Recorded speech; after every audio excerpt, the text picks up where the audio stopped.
What's going on? What's going on? What's going on, man? It's your boy Jeremy back with another episode of No Huddle with my guy Hassan, man. Hey, how you doing, man?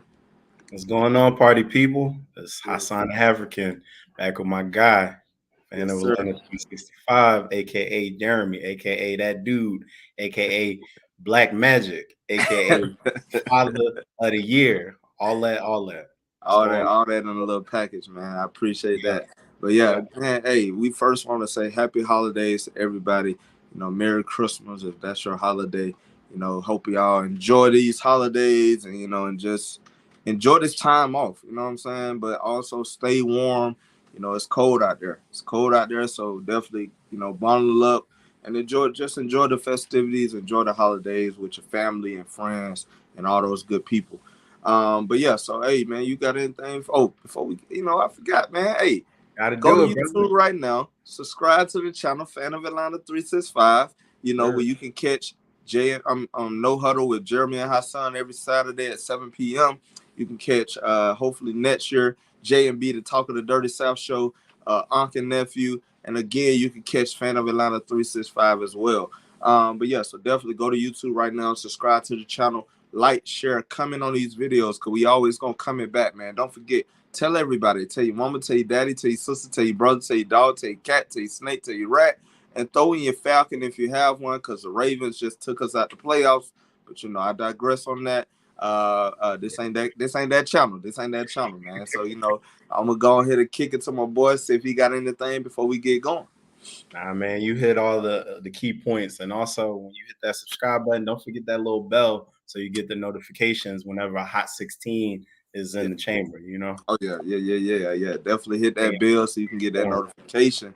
Exactly. Every time we go live, that thing gonna ding for you, and you're gonna be like, oh, no huddle on. Let me go check it out. You know what I'm saying? There you But go. definitely comment, man. Let us know you're in the building so we can shout you out. Definitely comment in these videos so we can always, we like this show to be interactive. So definitely leave comments in the box and we'll try to read them. And we'll try to put them on the screen for you. But we got some great topics today. We only gonna do 3 topics today. We will not do the lock pick and all that good stuff since most of the games been played today. But we will pick the games for the remaining games starting tomorrow and Monday Night Football. So we will, just give y'all like quick picks before the show is out. But yes, we're gonna go ahead and jump into this video, man, into this live stream. We got some great topics. So the first topic is gonna be who will finally win the NFC South and the AFC South. Hey man, who you think? Man, so unfortunately, it ain't gonna be the Falcons, but I think it's gonna be the Bucks for the NFC South by default. And I like what Trevor Lawrence and them Jaguars doing, so I pick them to figure out a way to win the AFC South. Those are my two picks. What you got, brother? Yeah. So when it comes to the NFC South, before I get to the NFC South, let me go to the AFC South. So the Uh, AFC South, right now, I'm on the Jacksonville Jaguars bandwagon. I seen how they took care of business against the Jets this past Thursday. The Jacksonville Jaguars are looking like the team that's peaking at the right time. right. Can they win a Super Bowl? Probably not. But at the That's same for sure. time, the way they're peaking, they gonna be able to go out there and compete with somebody. Nobody really want to play the Jacksonville Jaguars. Trevor Lawrence is starting to, he's starting to develop. You can see that he's better with Doug Peterson, Dougie P at the helm. But last year was a wash with the coach. I can't think of his name right now, but you know who I'm talking You about. mean Urban Meyer, that Urban coach? Myers. Urban Mhm. Myers, who came in here and messed it up, but at the same time, Dougie P came and saved the day. He could definitely been making some good picks, and I think the Jacksonville Jaguars, if they could just get some more receivers in there, but they will have some receivers next year. They got Calvin Ridley coming in, but this year I think that they can definitely win this division. The Tennessee Titans, they just took an L today to the Houston Texans of all teams. It is a division game. But the Houston Texans, they pretty much tanking. You know what I'm saying? They know they trying to get that #1 pick. And the Tennessee Titans been on the down slope lately. So I got the Jacksonville Jaguars, winning that division. They got Houston next week. at Houston. I think they should be able to beat Houston. They're not gonna play with Houston like Tennessee did, and then they end the season with Tennessee Titans. And like I said, I feel like the Titans are, they starting to become the Titans that we know when they get to them playoffs. So yeah, I got the Jacksonville Jaguars in the AFC South. Moving over to the NFC South, unfortunately, like you said, my Dirty Birds, they out. They officially out. Lost to the Baltimore Ravens today. I got a lot. I ain't even gonna get to that because they really made me mad for the past 2 weeks. But you got a tight division, and the New Orleans Aints won today, and the Carolina Panthers won today. So at the end of the day, right now, the Panthers are 6-9, the Bucks are 6-8. They play tomorrow against the Arizona Cardinals. And then you got the New Orleans Aints. They won today. They beat Cleveland today, but then next week they got them Eagles. So if I had to go off my gut right now, I actually got the Carolina Panthers winning this division because I feel like right now they just playing. They playing like they playing like a different team. I think with Sam Baker just doing this thing, being a game manager. Dante Foreman, he's starting to run that rock and be that ground and pound that they needed. And then you got DJ Moore and all those guys that's able to show their talents. Because I feel like Baker Mayfield kind of held them back from that. But Steve Wilkes, as the interim head coach, he's starting to starting to see like he's coaching his team up. So I think that the Carolina Panthers can win this division. You know what? I can't call them the Carolina Panthers because they beat us last time. So I gotta respect them. The Carolina Panthers. The Carolina Panthers. But yeah, next week they got Tampa Bay, which is gonna be a good game. That's gonna be a game that's gonna determine who's gonna take over. If Tampa Bay wins today, that could be a game that could kind of shift the pendulum. And then they end the season with New Orleans, which is going to be another key matchup. But then you got the Tampa Bay Buccaneers. They got Arizona tomorrow. They should beat Arizona. But it's the Tampa Bay Buccaneers. Sometimes they'll find a way to lose a game. Carolina, and then they got us, which will be ready to end the season anyway. Maybe we'll just go ahead and lose out. We're just trying to see what Desmond Ridder can bring to the Atlanta Falcons. So the Tampa Bay Buccaneers should beat us, but we'll see. And then New Orleans, they won today against Cleveland, but they got the Eagles next week. And they could lose that game. And then you got the Carolina Panthers, who they end the season with, and I think Carolina should win that game. So I got the Carolina Panthers winning this division. And it's pretty much gonna be an ugly record, but they can probably go 8-9. They can go 8-9. I believe they can win these next two and win this division by default. So I can respect that. I do like what Steve Wilkes is doing over there in Carolina, but I just something tells me that somehow, some way, the Bucs are going to stumble into this division crown and win it. And out of the quarterbacks that are still in it, even though he's a shell of his former self, Brady is still better than what is shown in the NFC South. That's the only thing that I'm going with. Their defense, and they have some complementary pieces. And Godwin is starting to look more like himself. Mike Evans is still, performing at a high level. The problem with them is they just can't consistently run the ball. Yeah. But, Fournette might have a game in him or give him something decent, and that could be enough with the teams that they're playing to win it. But I wouldn't be surprised if Carolina figures out a way to win it. I am rooting for Steve Wilkes. I don't feel like he got a fair shake his first time when he was with the Cardinals, so I'm happy to see that he's doing what he's doing. If they don't re-sign him, by they meaning the Panthers, I think he should get a hard look at some of these vacancies that are going to be coming up. Shifting back to the AFC South, one thing I did want to mention, I like what the Jacksonville Jaguars are doing. They're formulating this team the right way. They have pieces on every part of the offense. And like you said, they're peaking at the right time. But I also like the fact that the other teams in their division are walking wounded. Like, for example, the Titans. Tannehill's out for the rest of the season, even though he wasn't much to begin with, but he was certainly better than what they have. I like the fact that Malik Willis is going to get a longer, look. We'll see what he's able to get, out of these meaningful reps. But that's not enough for them to leapfrog what Jacksonville is doing right now. And then again, there's a dumpster fire, and it's in Indianapolis. Um, I hate it for Matt Ryan because, again, I do like him as a quarterback. But yeah, they're going nowhere fast. So Yeah. Yeah, and I um, hate to say this. I hate to say this, but yeah, it's time for Matt Ryan to go ahead and yeah, just hang it start up. packing it up. I think he had a hell of a career. I believe he's a Absolutely. Hall of Famer, but unfortunately, I don't think he has it anymore. Yes, can they have more weapons? And I don't think they need more weapons. I just think that they need better coaching. And to give up 30 points, that 30-point lead to the Minnesota Vikings last week.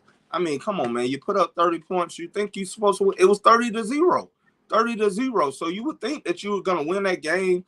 And unfortunately, Matt Ryan is on another losing, one of the worst losses in NFL history, if not the worst. And he's on the bad side of that, the wrong side of that again, after having that Super Bowl collapse. So I just think ever since that Super Bowl, maybe the next year after the Super Bowl, because he actually had better stats than his MVP Right, season. It's just right, that they didn't have a winning record. But I right. think ever since that Super Bowl, him and the Atlanta Falcons have not been able to get back on track. And I just think that Matt Ryan maybe it's time to call it a quits or start taking on that backup role. But at the end of the day, I just don't see Matt Ryan as a backup. I mean, he probably would finish out his career, maybe as a backup if the Colts can find a franchise quarterback. But probably next year he'll probably have to be the starter because I don't think they're going to be in position to go get a franchise quarterback. But at the same time, it's time for Matt Ryan to go ahead and start packing it up, man. It's pretty much over for him. Right. Yeah. It just sucks because I liked him when he first came out, and I've been a fan of his on the low key side of it, especially him being from outside the Philly area. Mhm. You root for people like that, and he's been nothing but class wherever he's been. Right. Hasn't always been dealt a fair hand, and just to see him go out like this sucks. Yeah. And again, the Colts, just the way that they've collapsed. I Yeah. mean, Hmm. on all phases of the ball. They just collapse utterly. The Yeah. amount of talent that they have, just to see them collapse the way they is it's one of the sadder, outside of the Rams, maybe it's one of the sadder ones to see. Yeah. Especially with just I think what's his name, Jonathan Taylor. He out for the Right, season, Jonathan right? Taylor. Right, he's Out out for the for the season. season. So you don't really have a run game. The offensive line hasn't been great. I thought it was going No, to be pretty good, but right. especially with Matt Ryan, he could find the short passes, but unfortunately, it just wasn't enough. Nope. And the Colts are pretty much out of there. I think they out. Like they're four and Oh yeah, nine, they're but out of he it. got 3 games left. But I think even if you win out, you still 7-9, and you got Right, the Jacksonville Jaguars who got 2 more games and they 7-8. Tennessee got 2 more games. They 7-8. So they win one more game, is over with. So right. I think the Colts are officially out anyway. But yeah, so yeah, that's what I got for the NFC and the AFC South, man. Yes, sir.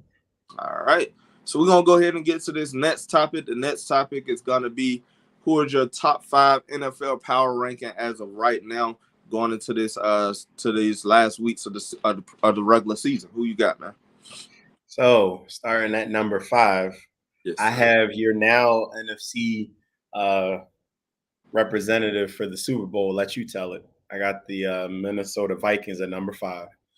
Okay. They would be higher any other year, but man, I mean, Yeah. and they're I would say they're actually the scariest team because you never know what you're gonna get. Mm-hmm.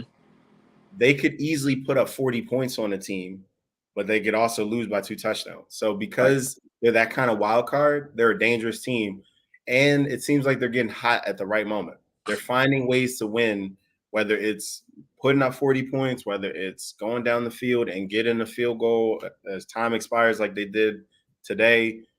Whatever they need to do, they're doing it outside of, against teams like, the Eagles and the Cowboys. If they didn't face those teams, they might be looking at an undefeated season. Yeah. So, Yeah. that's my number 5. Number 4 is the Bills. Well, They should. did you want to Oh, yeah, alternate? right. You know Okay. what? Yeah, I like that. Let me not hog all the spotlight. Who you got at number 5? All right, so Thank you. number 5, I actually got your number 4 team as my number 5 team. And that's the Buffalo Bills. Unfortunately, the Minnesota Vikings did not make my list. They are number 6, but they didn't make my list because I just feel like right now I need to see more consistency. And Minnesota, although yes, they still my NFC pick for the to win the NFC. However, like I said, I haven't seen much consistency. They can get down the field, but I just got to see them win some more games. But the Buffalo Bills right now, to me, is the number 5 team because, like I said, they have a good team. Josh Allen, you get Tre'Davious White back. But at the same time, just like the Minnesota Vikings, I do need to see more consistency out of them because sometimes they can go out there and lose to teams that they should beat. So I haven't seen that. But going into this, into this postseason, I feel like they're the number 5 team, that nobody really wants to face in the playoffs. So I got the Buffalo Bills at number 5. Copy that. Well, let's see. I have your number 5 as my number 4. And I toggle between those two, meaning the Vikings and the Bills, to be honest. And they should be higher on this list, the Bills. It should But be right. they're not. And a large part of that is because they don't have consistency on both sides of the ball. They've had key injuries on both sides of the ball, but especially on the defensive side. And losing a player like Von Miller for the season and likely the playoffs, Yep. that significantly hamstrings them Right. because they lose the ability to have that closer to put away a team like a Kansas City or Yep. like the Bengals or any of those teams in the AFC that have high powered offenses that are driven by their quarterbacks, and they don't have a consistent run game.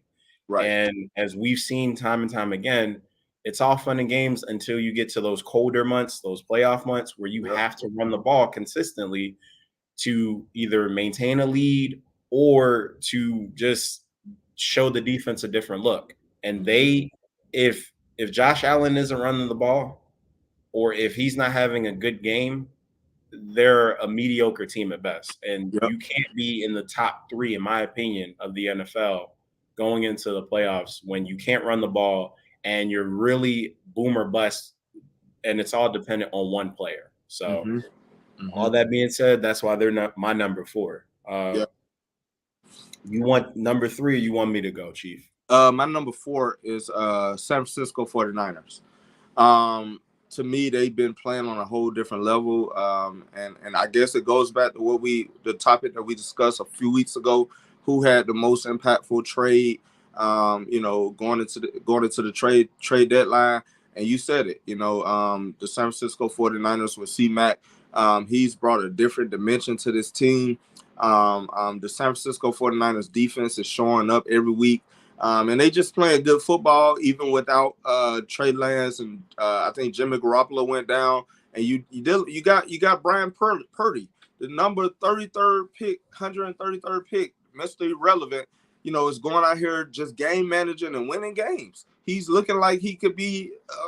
I ain't gonna say a franchise quarterback for the San Francisco 49ers, but he's doing enough to win games and Atlanta defense and their offense running backs, take their playmakers, win this game for him, and he's just been a good game manager. He beat Tom Brady his first week. The second week he came back and beat was it Seattle? He beat Seattle. Yeah, it was Seattle. And I think this week, I'm not sure who they play this week, but like I said, he's definitely been game managing, and so I feel like San Francisco 49ers are peaking at the right time as well. And Kyle Shanahan is just calling them up, man. He's just doing what he needs to do to win games. Now, the thing about Kyle Shanahan that I always believe, he always get in his own way. So we'll see how things go. But as of right now, I got the San Francisco 49ers coming in at number 4. Interesting. You know what's funny? So you may not like this, and the viewers may not either, but I don't care. It's my list, and I said what I said. Yeah, So I had a tie for 3rd place, and my tie for 3rd place is actually your 4th place team and the Chiefs. You mentioned it, and I never tire of being correct. I did call it, and I'm glad that I was right for some reasons because I do like Christian McCaffrey. I like I have a soft spot for dual threat quarterbacks because my favorite player of all time was one of the ultimate dual threat quarterback running backs, and that's Marshall Faulk. So running backs who are like that, you're gonna grab my attention. I just had a feeling that if he went to the right offensive mind and the right system, he could thrive. And you're seeing it. Yep. And Brock Purdy, Mr. Irrelevant, this past draft is looking solid enough. And he's doing the things that Jimmy Garoppolo simply couldn't do, which was Right. distribute the ball to the right playmaker at the right time. Mm-hmm. He's looking really good in the same way that Mike White was looking really good for the Jets until he got injured and Right. had the whole broken ribs. So that team is scary on offense, and they have a quarterback who is making the right decisions at the right time. But then if you Mm-hmm. look on the other side of the ball, they're scary at all three levels. Yep. You have Fred Warner. You have their safety Hafwanga. You have one of the Bosa brothers. I mean, pick your poison, right? Yep. And they're playing in a weekend NFC West, so they've if they haven't already won the division, they're Yeah, they probably won. They when they beat Seattle, they won the okay. division. So yeah, they won the division, and they're currently playing the Commanders, and I expect them to beat the Commanders today. So yeah, they could easily be at what 10 games, 11 games, if I not think they more. 10-3, if I'm not Yeah, mistaken. so they could mess around and be 14-2 or 14-3, whatever it is, Yep. and be one and competing for at least the number 2 or 3 seed. Mm-hmm. Um, Yep. on the other side of the ball or the other side of the conference, you got the Chiefs. They have an excellent coaching staff, probably the top coaching staff in all of the NFL. Mm-hmm. You have the presumptive MVP, not named Jalen Hurts right Right. now Right. in Patrick Mahomes. And although they too don't have a running game, their offense seems to work without it. They're the one outlier with not being able to run the ball where it's not that big of an issue because they couldn't run the ball last year and they made it deep into the playoffs until they went against the Bengals last year. So you have all those pieces. And then on the defensive end, they're getting enough pressure and they're getting enough sacks to play complementary football to this Chiefs high-powered offense. Right. We've seen this story. I mean, but they're another team that might be a little limited than the other two teams that I have on my list and possibly the other couple teams you have on your list. Right. But those are my tied for third, the Chiefs and the 49ers. So you have the your number 5 team was Minnesota. Mm-hmm. 4 was who was your The number 4? Bills.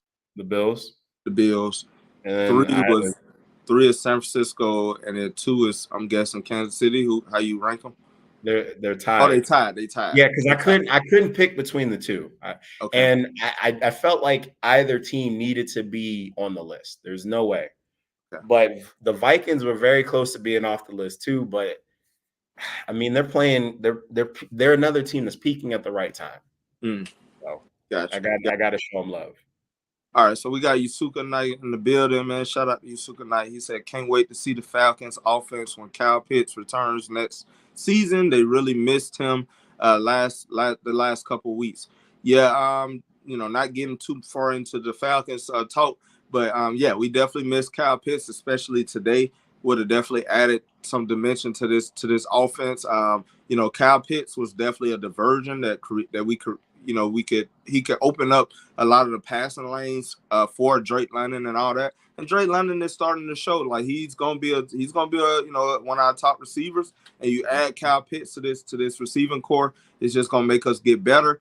Desmond Ridder has shown that he's starting to calm down a little bit more and make better decisions. However, like I said, coaching lost us these last 2 games, but I'm not gonna get into that because that could be a whole nother show. But yeah, so I definitely agree with you, so tonight. He also said, "Hey guys, what's going Going on, on, man? What's going on? Appreciate you for appreciate joining us, man." you. So yeah, getting back to our top five list. At number three, I have the Cincinnati Bengals. I just feel like the Cincinnati Bengals is one of the most complete teams in the AFC. If not the most complete team, they have defense, they have an offense, they got a run game, they got you pick your poison in the passing game. And you have a solid quarterback in Joe Burrow, who's starting to just develop as a young quarterback, who's going to be a superstar in this league. So the Bengals to me is one of the most complete teams, and I feel like if I had to choose my Super Bowl pick for the AFC right now, it's got to be the Cincinnati Bengals because I just feel like they have too much talent on their team to be stopped. Even if you have a high power offense, they can match you up. If you have a good defense, they got a good defense too. Unfortunately, they haven't been able to run the ball as effective as I thought they would be able to. But when you have Jamar Chase and T Higgins and Tyler Boyd with my guy throwing the ball to him, you really don't need a solid run game. You just need, just get us a couple of yards, put us in short downs, second and 5 and stuff like that, and we'll do our thing. So I got the Cincinnati Bengals at number 3. Interesting. Mm-hmm. I have them at number 2. Okay. For a lot of the reasons that you mentioned. I agree with you. I don't think it's hyperbole to say they're the most complete team in the AFC. I mean, Joe Burrow is picking right where he left off. And another shameless dig at Justin Herbert. This is what it looks like when you're the guy. Right. Not only are you putting up the numbers, Mm-hmm. you're putting your team in position to compete for things like, I don't know, a division title, number 1 or 2 seed. Yep. That's what it looks like. So for those people who might be watching who have Justin Herbert here, that's the difference. Joe Burrow is up there with the Josh Allens and the Patrick Mahomes of the world because he's proven it, not just in the regular season, but he's shown an ability to elevate his play to get his team to the ultimate prize or close to it. Right. Justin Herbert, he's talented. He's got a lot of weapons and he can make plays. But to put him up there with those 3 quarterbacks, nah. Mm-hmm. And this is why. Because, again, I'm slandering the Chargers and I don't care. But they went out and spent all this money, got Khalil Mack and have re-signed their wideouts, and they have Eckler and they have all these pieces. And what do they have to show for it? And they even went through the Sean McVay coaching tree. Correct. Because Brandon Staley was a former defensive coordinator for the Rams. Yep. And at the time, he had the number 1 ranked defense. So you should have no problems on defense. You should have a coach who is under the tree of the boy genius, who's the new, coaching tree guy. Yep. Have the pieces on offense. What is it? What's your excuse? Yep. Right.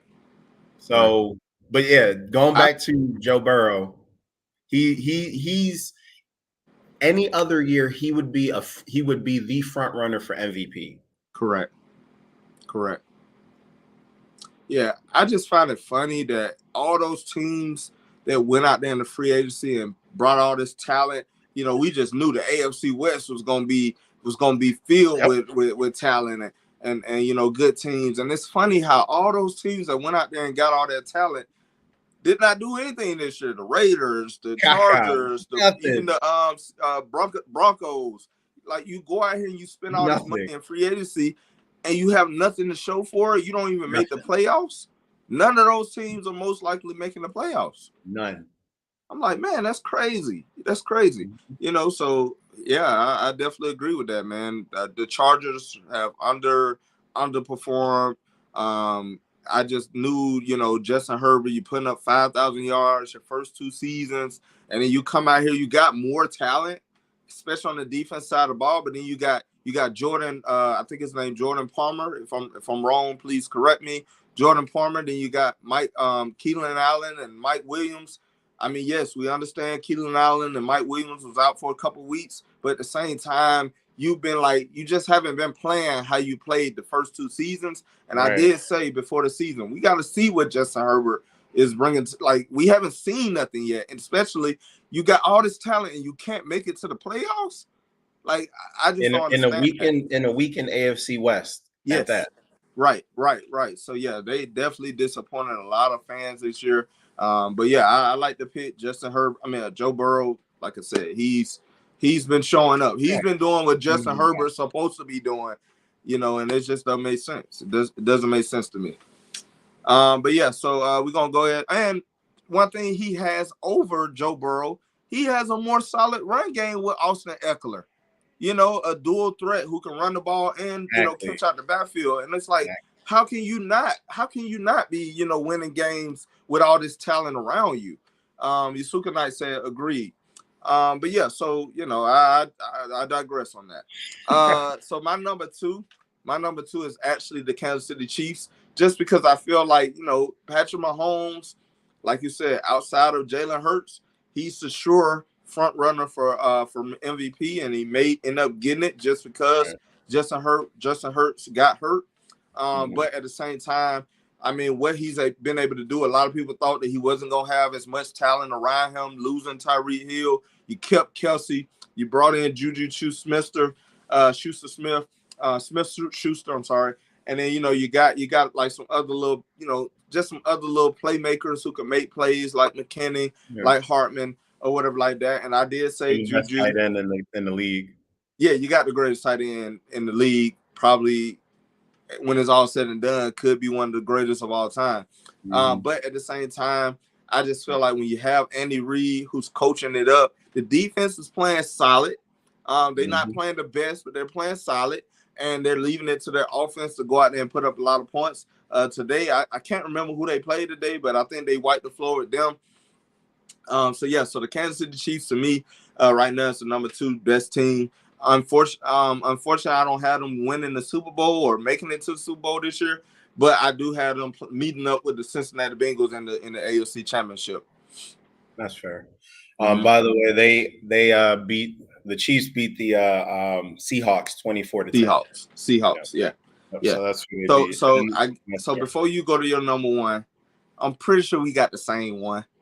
So we might as well just say it together. Why not? 1, 2, 3. Atlanta Falcons. Eagles. Oh, we ain't got to say. You had one job, Chief. One job. I apologize for those of you watching from the 215-267-610 area. That was a slip. He probably had some eggnog earlier. It's fine. Yeah. It's the Philadelphia Eagles for me too. Yeah, man. Come on, the Philadelphia Eagles.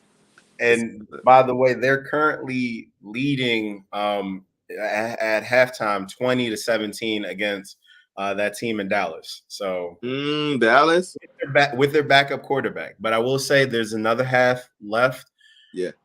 It's looking like a shootout potentially. I just hope that they're able to pull it out. One, I mean, that team is scary. And that's even if Gardner Minshew was the quarterback. Right. That offensive line, I believe the entire offensive line was awarded the Pro Bowl this year. I mean, AJ Green. No, not AJ. AJ Brown. AJ Brown, excuse me. There's too many AJs. AJ Brown, AJ Green. AJ Brown, he's looking like the clear number 1. And our number 1 pick last year was supposed to be the number 1.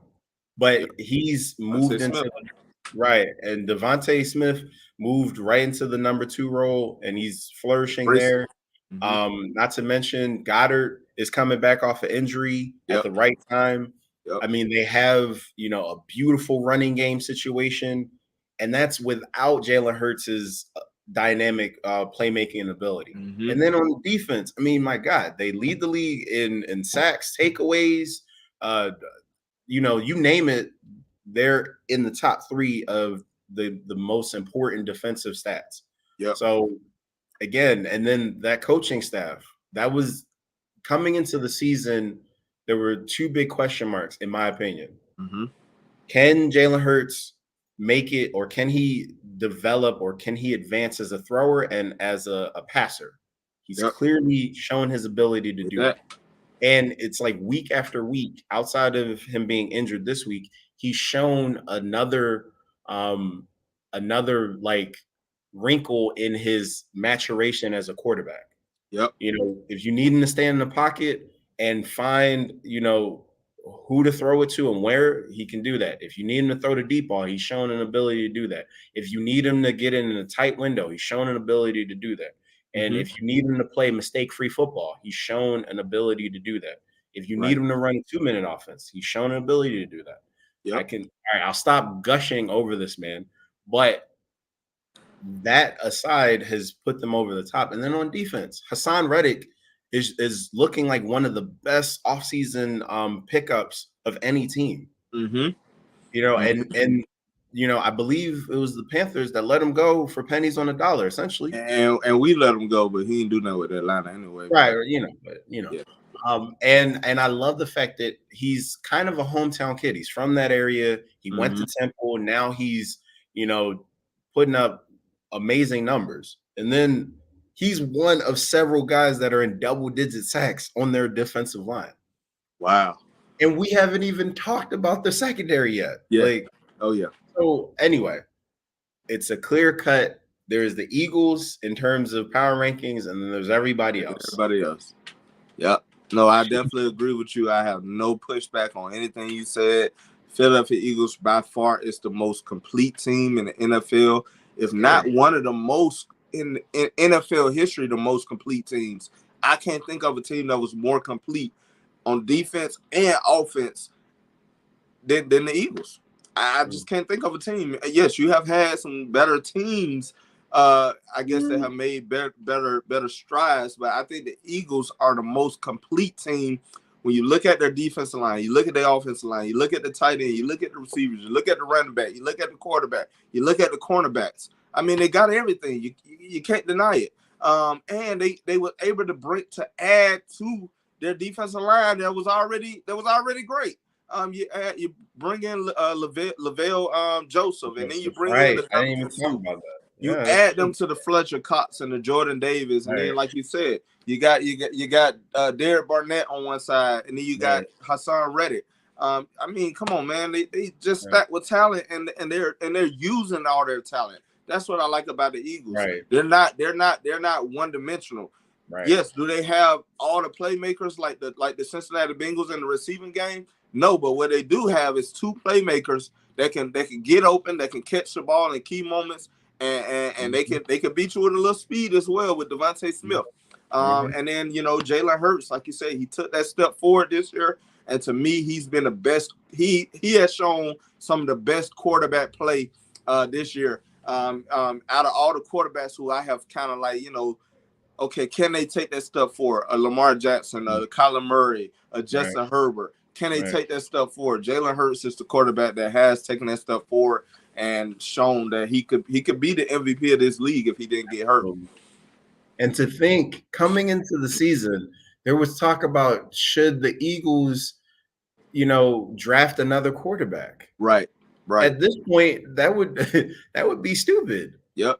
I mean, you know, and then to add to it, they have a competent backup in Gardner Minshew. Yes. I mean, so, you know, who's been in that offense for a while, and even down to the coaching, because Sirianni, he had a rough first year as a rookie head coach in the first half, and it was like a switch flipped, and then all of a sudden he figured out the pulse of the team, and he stayed committed to what they do best. They're a running team that now has an elevated passer and has elevated pass catching, you know, options, receivers. But they're a run first team. Correct. And if you take and even down to their third string guy who, you know, I think it's Boston Scott, maybe. Yep. Or no, Gidwell. I think it's Gainwell. Gainwell's their number 3 guy, and he's putting up solid numbers. Right. as a third option, well, technically fourth option, if you include Jalen Hurts. Yep. I mean, it's phenomenal what they've been able to do, and they didn't go out and like spend the farm. Yes. So they're well managed under the cap. Mm-hmm. They're being coached at a high level. Yep. They're playing on all phases of a team at a high level at the right time. Yep. And yes, their quarterback, their starter, is currently injured, and we pray that he's able to make a full recovery and be ready for the playoffs. Which he has about a month if he doesn't play the next 2 games, right? Which is possible. But you sit an MVP caliber quarterback and let him rest and recover for a month before he even hits the playoffs. Come on, right. You're playing with house money at that point. Yeah. So, if you're the Eagles coach, yes, Jalen Hurts. Let's say they win the day, they beat the Cowboys. You're what, 11-1? Right. I think they're 11-1, or maybe 13. Right. They're currently 11-1. Okay. You 11-1. Right. 13-1. I want to say. Yeah, you're right. They're 13-1. My mistake. You beat the Cowboys. You come back next week. I think you got the Giants, and I think you got the Washington Commanders last 2 weeks. Would you play Jalen Hurts, or do you think he need to just rest up for the next season? Because I feel like he deserved that MVP. I wouldn't play him. Right. That MVP though, like. So yeah, but the thing is, on one hand, yes, I get it, but on the other hand, say you play him, and for example, okay, you play him against the Saints, who want to play spoiler, or you play him in the last game of a division in a meaningless game, and he gets injured. Right. Like injured where he's not available at all. Yeah. No, I get you. Is it worth it? I agree with you. I honestly, even if he wasn't injured, I don't necessarily know if they would have played him through all of those games. Because I feel like he's shown enough in 14, 15 games to warrant strong consideration for the MVP. And his only other competition really is Patrick Mahomes, and then to a lesser extent, Joe Burrow. And those two are playing in more meaningful games because they're trying to basically get first round. They're trying to get the first overall seed in the AFC so that they can be where the Eagles currently might be should they win this game or win any of the next 2. Correct. So I get you. I agree. Like, he does deserve it. He should win it. But if their ultimate prize is the Super Bowl, which I believe it is for that franchise, for that quarterback, and for that coaching staff, I say, look, if you can, let's say they win today, and you can wrap up, the number 1 overall seed in the NFC in the first round and all that, you do it, and then you sit them. Maybe if you want to test them out to get the rust off, you have them play a play or something or a series, but I wouldn't give him any serious minutes. Got you. Because you've seen enough. Like and the risk far outsees the reward potentially. Right. Because he might mess around, sit out the next 2 games, and mess around and win MVP anyway. Yeah, I definitely feel like Jalen Hurts had done enough to win the MVP, even if he don't play the last 3 games. I just felt like, come on, man. The man led them to. We clearly seen him lead the Philadelphia Eagles. Yes, Patrick Mahomes been putting up a lot of numbers, and he do that every year. But I just feel like, come on, man. Jalen Hurts definitely deserved it. Had his team undefeated, the longest of any team in this season, and then only lost 1 game to the Washington Commanders. You know what I'm saying? And that was due to the Washington Commanders' run game, was just eating up the Philadelphia Eagles. It wasn't because of Jalen Hurts. So I think personally he has done enough to win the MVP, even with him losing, even with him not playing the rest of this regular season. And like I said, it'll be good for Gardner Minshew to get this, get this experience, kind of get himself, acclimated, and just in case they need him in the playoffs, he can come in because he's been in those moments. So yeah, definitely. Yep. Right. All right. So valid question. Valid question though. All right. So yeah, so that's been another great topic. Before we get into this last topic, man, don't forget, man, hit that subscribe button. Go to YouTube right now. Type in Fan of Atlanta 365. Subscribe to the channel. Hit that notification bell.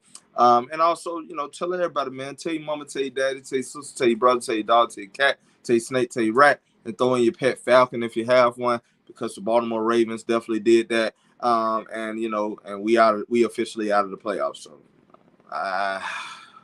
But we're gonna get to this last topic. I think it's gonna be a great topic. Would love to hear everybody's take on this. So without further ado, we're gonna go ahead and get to it. Should Lamar Jackson consider hitting the free agency market this offseason? What you think, man?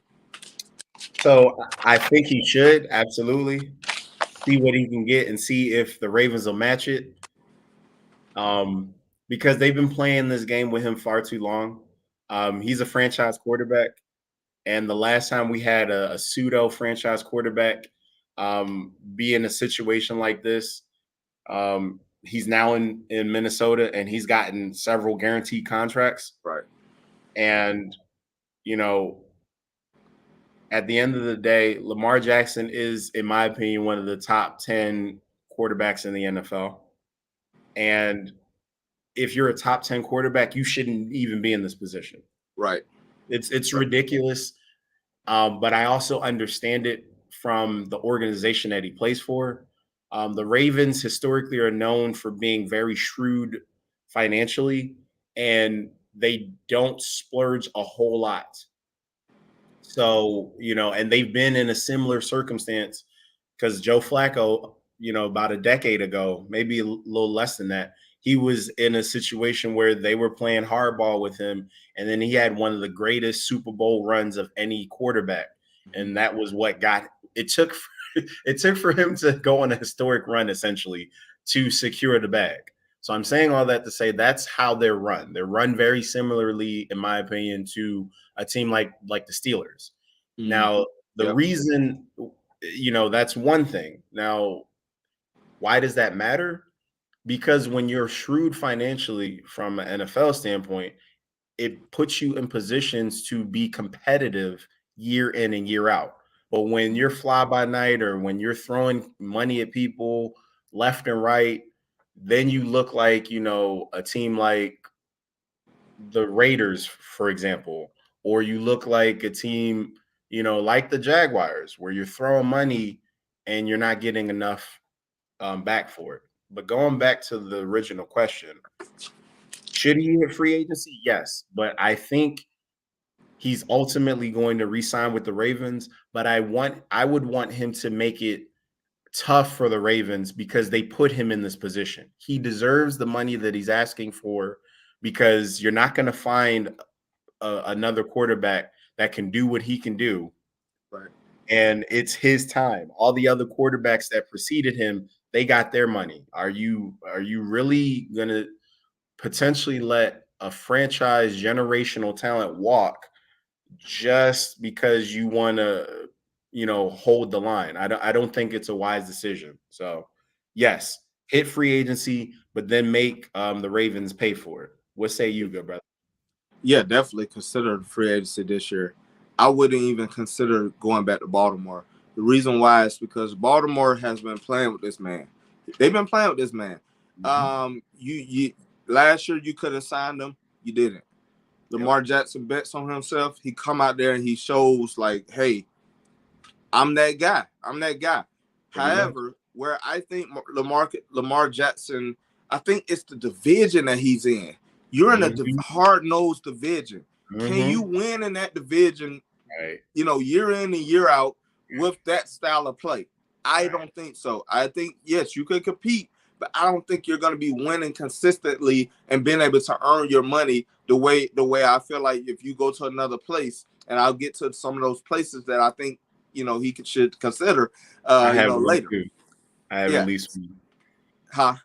I have at least one myself. Oh, yeah. Continue, good brother. So when you look at Lamar Jackson, won the MVP in 2019, has consistently put up, good, solid passing yards, not the best passing yards except for his MVP season in 2019. but definitely put up 17 touchdowns this season so far, 7 interceptions, 764 rushing yards. When you look at 2021, 2,882 passing yards, 16 touchdowns, 13 interceptions, 767 running yards, 2 touchdowns. He's able to give you a dual threat. He puts fear in so many defenses, but I feel like he's in the wrong division because those defenses are different. They on a different level than any other conference, any other division when it comes to defense. They're known for defense. The Baltimore Ravens have always been known for defense. And I just feel like Lamar Jackson will never, ever reach his peak if he stays in that division. So I think that's one reason why he should consider going to another team. Also, are the Ravens willing to pay him what he deserves? You got Aaron Rodgers, who just signed a 3-year deal for $150 million with $100 million guaranteed. Are you willing to give him that? Probably not. Deshaun Watson, who came off of a bad, trial and sat out for a whole year, and the Cleveland Browns traded for him and gave him one of the biggest deals ever, a 5-year deal worth $230 million with $230 million guaranteed, fully guaranteed contract. So are you willing to pay him that? Because at least he deserved that. Probably not.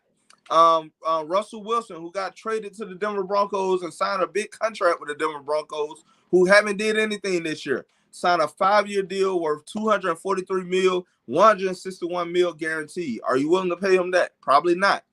Patrick Mahomes, who signed a 10-year deal worth $450 million, for $141 million was guaranteed. Are you willing to pay him that? Probably not. Are you willing to give him all those years? Probably not, because Lamar Jackson, due to his style of play, he may not last those whole 10 years. Right. And then last but not least, Dak Prescott, 4 years, never won an MVP, barely even won a playoff game. 4 years, $160 million, $126 million guaranteed. Are you willing to pay him that? Probably not. I think that Lamar Jackson is worth the Deshaun Watson paycheck just because of what he's able to do, and I think he'll be able to reach his peak as far as his skill level when he goes to another team. And like I said, I'll get to those teams a little later. But let's talk about these quarterbacks who has gotten paid when it was time to get paid. And we never Go debated. off, sir. Huh? Go off, sir. Yes, sir. I'm gonna go off because I got a Give point while I'm $16. about to show you that Let's Lamar go. Jackson should have been got paid. Let's and go. The Ravens been playing with this man.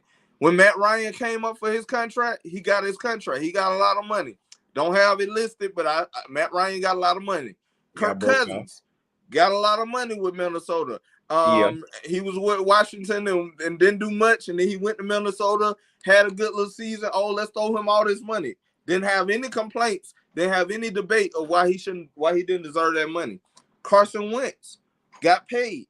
Yes, he did win the MVP. No, he did take it. He did. Did he win the MVP?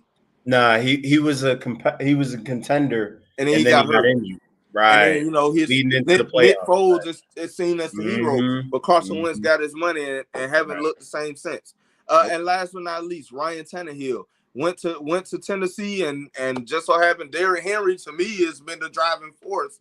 But he got his money. When it was time to get his money, nobody complained about it. Nobody said, oh, they don't deserve it. They gave him that money. So Lamar Jackson has been, from his rookie season, which he got passed on in the draft, all the way up until now, Lamar Jackson has shown you that, hey, I can be the franchise quarterback.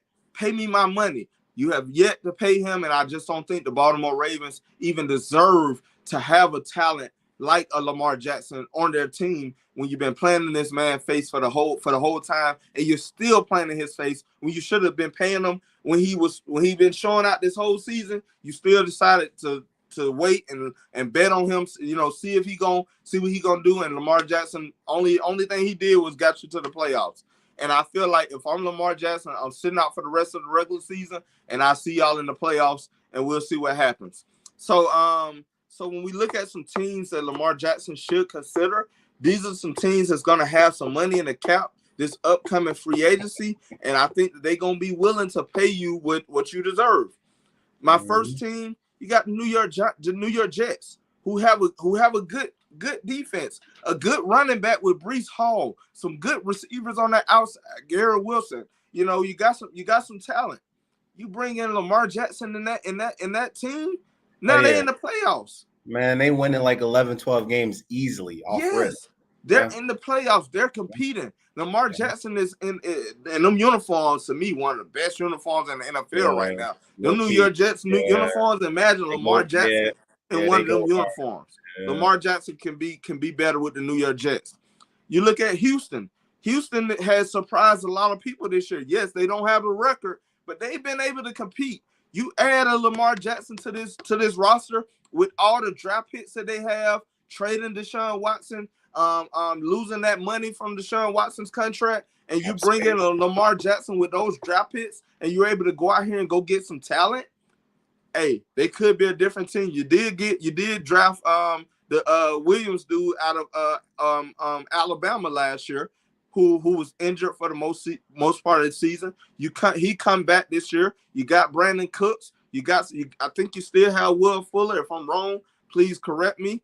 But then you look at that defensive side of the ball. They brought in Derek Stingley Jr. They have some playmakers. I feel like with Lamar Jackson and you got Damian Pierce, who's a great running back who got hurt at the last part of the season. You put Lamar Jackson there, hey, he could turn this team around. Seattle Seahawks. Yes, they do have Geno Smith, but we all know Geno Smith is not the franchise quarterback. You add Lamar Jackson to that team with the draft picks that they were able to get through the Russell Wilson trade. You build that team. You got DK Metcalf. You got Tyler Lockett. You bring in some more receivers. You have you got Kenneth Walker the third, who got passed on, who got overlooked in this draft, and they got a solid defense. You keep adding more pieces to that defense. Lamar Jackson can make the Seattle Seahawks a better team. The New York Giants. The Giants. You have Saquon Barkley. You have some solid receivers. You could get better. You in this draft, they got draft picks. You got a solid defense. They only a quarterback away. Daniel Jones have been able to, steer the ship a little bit more now. But hey, Lamar Jackson, add Lamar Jackson to that team, they get better. They make the playoffs. And last but not least, my team, the Atlanta Falcons, will be in the quarterback market. We will have cap space, $150 million in the cap room. With this talent, you brought in Drake London. You have Kyle Pitts. You have a solid run game and Tyler Algier, Cordero Patterson. The offensive line can be better, but they've been solid. This defense is getting better. Lamar Jackson in Atlanta. The Nets, Michael Vick. The fans are gonna love it. He's gonna look good in that uniform. Arthur Smith has a running type scheme, pistol type offense. He's gonna thrive in this offense because now it's like picking poison, especially with this division starting to to melt away. Tom Brady ain't got that many years. The Carolina Panthers, they still trying to figure out who they are. Can they win this division? I believe they can. But then next year, are they gonna still be that team with Sam Darnold? That's another team that I left off my list. The Carolina Panthers. You could go to the Carolina Panthers and make that team better as well. So it's a lot of teams out here that's up that could pay Lamar Jackson what he wants to get paid. And the only reason I didn't add the New Orleans Aints to this list is because they won't have the money. They tried to go to Deshaun Watson, knowing that they didn't have the money to pay him to compete. But at the same time, the Saints, they do need a quarterback. But with them bringing in Andy Dalton, having Jameis Winston, and then you got you do have Taysom Hill. I think the Saints they may just look to build in the draft, especially because they don't really have a team that could compete for long term. So I think Lamar Jackson should consider going into this free agency market and seeing what his market value is. And the Baltimore Ravens don't deserve to have him because they have been playing in his face for the longest.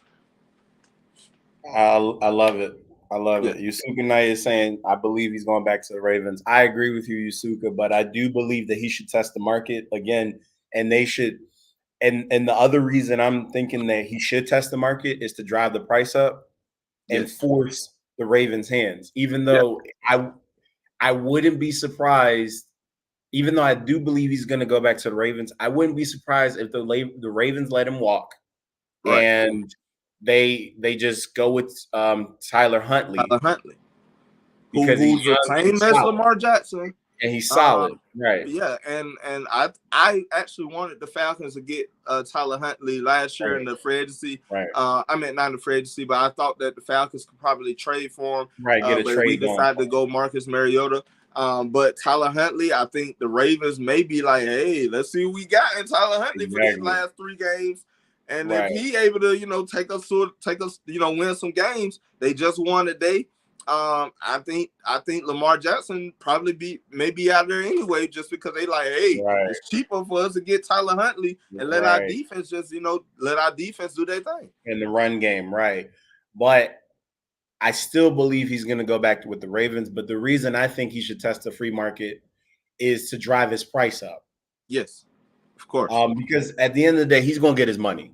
Now, I do agree with a few of your picks. My favorite 2 out of the ones you mentioned, well, 3 actually, are the Jets. I love that pick. If they had Lamar Jackson, they would be one of the top teams in the AFC, period. Yep. With that defense, that's a championship defense right there. Yes. That is going to waste because of incompetent quarterback play from somebody who is more Jimmy Clausen or, Johnny Manziel than he is a franchise quarterback. Right. That's a conversation for another day. So I love that pick. I really love the New York Giants pick as well, because again, they have pieces and they're a run-centric team already that plays into his strengths. Right.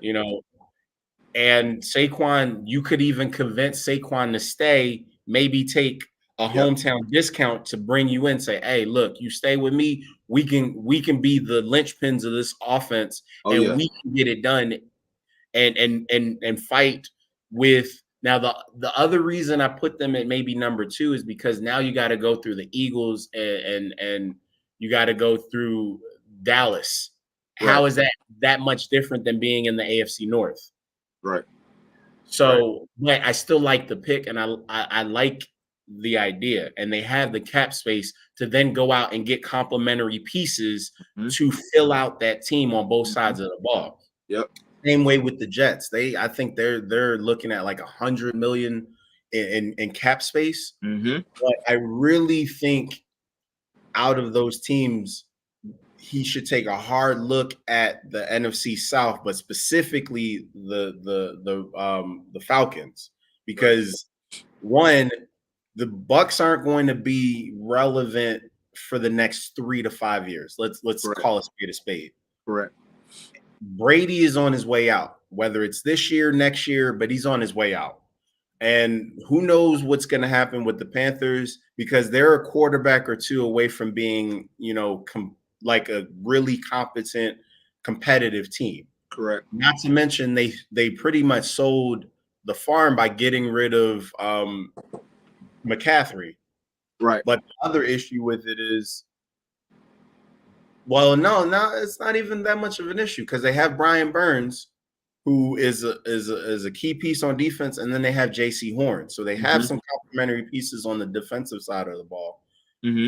And they could go out and get a receiver, maybe a tight end in the draft or what have you, or sign somebody, and the next thing you know, they're relevant. But out of the teams, I think in the NFC South, I think he would be best suited for your team, the Falcons, because they're already a run-centric team. They have drastically improved their offensive line play. Right. They're one of the top running teams in the league currently, and that's with complementary pieces who you're paying pennies on the dollar for. Right. Algiers is a rookie, I believe, or if not, he's a rookie. So you got him on a rookie deal for the next 3 to 5 years. Yep. Then you have Cordell Patterson, who's taken close to the veterans minimum. Yep. Then you have Drake London, who's a young up-and-coming stud wide receiver. You have Pitts, who will be coming back from injury. And then you have some complementary pieces on the defensive side. You have AJ Terrell. You have solid players. And you would have cap space and an owner that is in a market base where you could be the guy in Atlanta, Right. come on, man. Right. I think he would be the best And don't suited. wear that number. You wear that number 7. It's Bro, it it's a is wrap. over. It's done. It's done. Man, Magic City gonna go up. Magic City going up. Magic City Going up. But yes. so I'm saying all that to say he should put his foot on their neck. And by they, I mean, yeah, they have Riddler, but that's Yusuke. I get you. They have Riddler, but he's a 3rd round pick. That's not outside of the realm of possibility. Look at the Eagles. They had, you know, they do that. They'll have Carson Wentz and go out and get a guy like Jalen Hurts. You can never have too many good quarterbacks on rookie deals or young deals. So, and I like potentially getting somebody like Lamar Jackson in that division, even though you have a guy who really could be the guy. Because look at, in fact, in that same division, the Bucks did that a couple years ago. They had Jameis Winston, and they went and got Tom Brady anyway. Yep. And they got a Super Bowl out of it. Who's to say in another year to 3 years, if the Falcons were able to convince him to sign with them, they couldn't be, like the way the Bucks were a couple years ago. Correct. They're a couple pieces away. And look at them. I mean, with what they have, you guys are winning what, almost 7 games? Yep. The Bucks were like 7-9 before they got Brady, and they won a Super Bowl. Right. Just saying. saying. You put Lamar Jackson on this Atlanta Falcons team. I think I think he's a missing piece to the Atlanta Falcons. And then you got some top picks this upcoming draft where you could go out here and go get you some defensive play and probably another receiver for him. I think you got some right there. I think there's a few receivers in this draft. Yes. It's an offense-rich draft. And even if you wanted to shore up and say, all right, well, we're going to get Lamar because he plays the way he plays, you could still go out and get a solid quarterback. Yeah. Even though you already have Riddler, because this is a very quarterback-rich draft as well. Right. So you get an insurance policy, and you get a guy who will elevate your franchise and potentially be the guy for anywhere from 5 to 10 years from now. Because Lamar Jackson, I don't even think he's 30 years old yet. He's 25. Bro, he's 25. Like 10 years will make him 35 in this NFL, where as soon as you sneeze on the quarterback, they're throwing the flag. You got to be kidding me, man. Yep. Yeah, if I'm the Atlanta Falcons, I'm going out to Lamar Jackson, because if you saying that Ritter, if you saying that Marcus Mariota, he maybe throw 20 times a game, if that, and probably complete 10 of them. Ritter so far now, he did show a little poise in the second quarter of this game, but Ritter he has some more developing to do. You bring in a Lamar Jackson and have Ritter playing that second string role. I think you just got to go with it.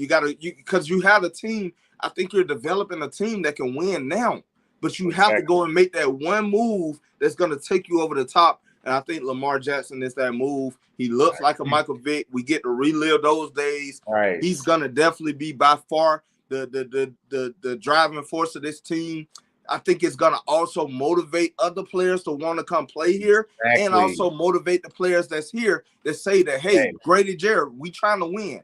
Grady Jarrett is getting older. He has no room for keep, every year going out here playing hard and just for us to go out here and lose and not even make the playoffs. We got to start making a move to make the playoffs and actually have a chance to win. Yes, do I like Desmond Ridder? He was my favorite quarterback coming out of this draft, but so far, we have a team that we could clearly see is better and that's ready to take that step forward. Absolutely. We just can't put up points right now. We can't put up points. Our defense is going out here stopping teams. Even today, they gave up I think 17 points. 17 points. Last week they only gave up 18. They going out here making stops, but we don't have the quarterback play that can go out there and get us some points. So I think Lamar Jackson would definitely make this team a lot better. Tonight said I'm not getting my hopes up about Jackson. I get it. Hey, I That's get it fair. too. You know, But I mean, still, Baltimore would hey, be stupid. Baltimore would be stupid to let him go for some absolutely. money. But at the end of the Absolutely. day, like you said, Baltimore has been known. They never brought in and then when they did bring in Joe Flacco, they paid him money, but he was never like making the money that he could, that he probably would have made if he would have hit the market. I think Joe Flacco got to ride on the coattail of their defense a lot of times as well. But Absolutely. I think Lamar Jackson. If I'm Lamar Jackson, I'm leaving because they didn't show me how they really feel about me. They didn't show me. Right. Listen, Mm-hmm. because all I know is unpopular opinion. If I'm trying to think of a franchise quarterback who's been in this position who isn't black. Patrick I'll Mahomes. no. What I mean is, in the position I mean is where you have to do all of this stuff to prove that you're worth your money. The only other Oh, guy you I saying can that think of that's not black? that's not black, Oh, it's none of them. It's none of right? them. Because they did this with Dak. Even though I think, like, it is what it is. Quarterback is the most important position in Yeah. football. We've Right. seen this time and time again. Mm-hmm. But every quarterback, even lesser quarterbacks, Jared Goff when he was with the Rams, Yes. Gave him he that got money. his money and they traded him, Right. fine. But he got his money and he's still Got getting his his money. money Yep. because the trade, another team accepted it and accepted the contract. Correct. But if you look at it, Deshaun going Watson is probably the only only black quarterback that said, "Hey, although I got in trouble, give me my money, give me what I deserve," and Cleveland gave it to him. and I can't even say Deshaun because part of the reason he wanted to get traded was because they wouldn't put a winner out. Right. And they forced his hand because I mean, yes, they gave him his money, but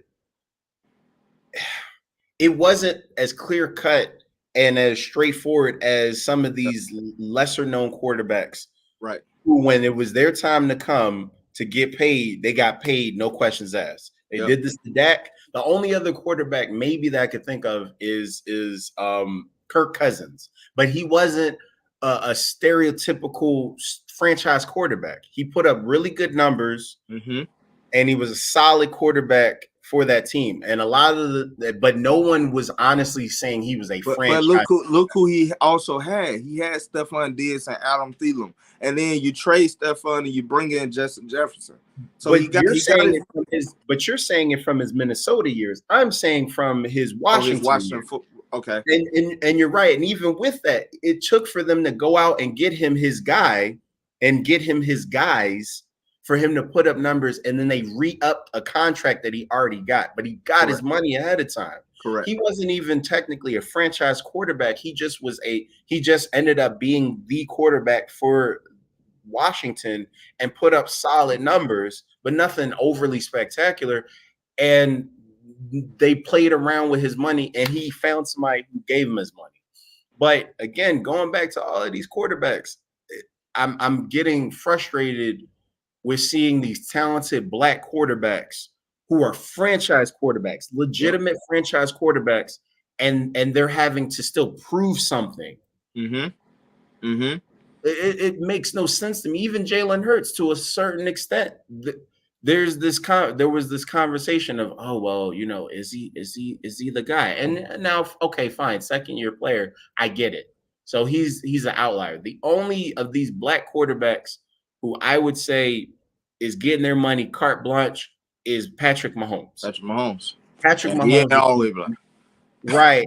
I won't go there, but you went there and now we're there. It's real. So, but hey, but even the Deshaun Watson situation, he got his money, but he didn't get it from his original team, and he had to force himself out, and then his stock dropped because of all the allegations. And then he got shipped to another team and a franchise in a city that's so desperate for competent quarterback play that they paid him, Yep. and he got his money. But he Right. didn't get it from his original team. I'm talking about, okay, franchise that drafted you, you're the guy. I don't know, even Vic got his money, okay. but that was a foregone conclusion. Right. You had to. You had to. But I'm Right. saying I'm seeing now a trend that's starting to emerge where Mhm. these black franchise quarterbacks are having to do all this extra stuff to get their money when other quarterbacks in other franchises, no questions asked, they're Question. They opening the cut that check. check. They cut that check. Because even Russell Wilson, they did it to him. He had to force a trade out to Yep. get his money. Right.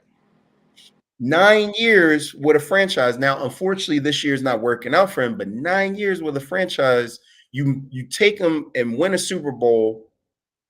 You were a play away from winning a second Super Bowl, Yep. and you've been consistently one of the top quarterbacks, top 5, 10 quarterbacks. He was in And they MVP still races all the time. didn't want to pay you. Right. Jack, Right. the same thing. And now look at Lamar. There's a trend that I'm seeing, and I know I'm going off on a tangent, but damn it, it needs to be said.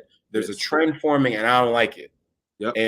And I'm waiting for one of these franchises to stop it and say, all right, this is our guy, and say it publicly, and then also say it with your checkbook, and then Right. also say it by putting him in positions to be successful. Exactly. Why is it we're only getting one of the 3 things that a franchise quarterback needs? That's Right. nonsense. Right.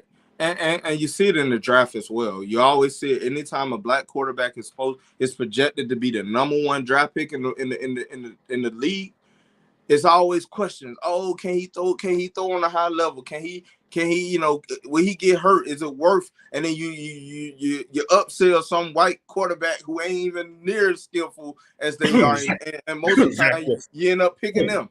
Yeah, I mean, come on, man. It's been a lot of quarterbacks that have gotten passed on. I mean, Lamar Jackson, we saw he should have been a #1 draft pick. The man went all the way to number 32, and that was He with the should have been Ravens. Like, you know mid-round at what? best. Everybody gonna keep passing on. All right, we'll take him with the 32nd pick overall. Like, come on, man. Like, it baffles me. It baffles me every time. So I feel like Lamar Jackson, if I'm Lamar Jackson, and I know he don't have an agent because he represents himself, if I'm Lamar Jackson, I'm highly considering going somewhere else because the Baltimore Ravens ain't trying to, they're not trying to put me in position to win. Yes, I have done, if I gotta go out here and risk my body every week just for you to pay me, nah, you already told me how you really feel. And I shouldn't have to do that. I'm pretty much auditioning for other teams to come out here and look for me. If you want me, come get me. That's what I'm saying. If I'm Lamar Jackson, you no longer gonna keep exploring my talent, using my talent, and getting everything out of it. No, that's it. Craziness, utter craziness. Yeah. So great topics, man. Great show, man. I hope everybody enjoyed the show. Thank you everybody who tuned in. Appreciate you, Yusuka Knight, for staying with us and commenting like you always do. Thank y'all for the support, man. It's been another episode of No Huddle with Jeramy and Hassan. Don't forget, man, go to YouTube right now. Subscribe to Fan of Atlanta 365 and hit that notification button so you can see when we go live at 7 o'clock every Saturday. Catch us live every Saturday. The season is almost, ending, and we're gonna go on our little off season, but at the same time, we're gonna be back again next year as well. But that's a little while from now. We still got a little bit more regular season and the postseason, and then that Super Bowl, and then we'll get with y'all at that time. But yeah, definitely thank y'all for the support, man. Continue watching us every Saturday at 7 p.m. Don't forget, man, tell your mama, tell your daddy, tell your sister, tell your brother, tell your dog, tell your cat, tell your snake, tell your rat, and throw in your pet goldfish if you have one. But yeah, so we appreciate everything, man. I'm gonna let my guy take us out. Happy holidays, everybody. Merry Christmas and Happy New Year as well. Yeah, man. He said it all, man. But yeah, when you hit that like button and subscribe button, don't forget to hit that little bell so you get notified whenever we have another episode dropping. You said it all. But for those of you who are celebrating these holidays, be safe out there, especially on the roads. Be responsible. No drinking and driving. Wait, or if you are going, get the libations in. Don't forget, you can get an Uber. They have other ways for you to get home. You can call somebody, carpool, but please be safe out there.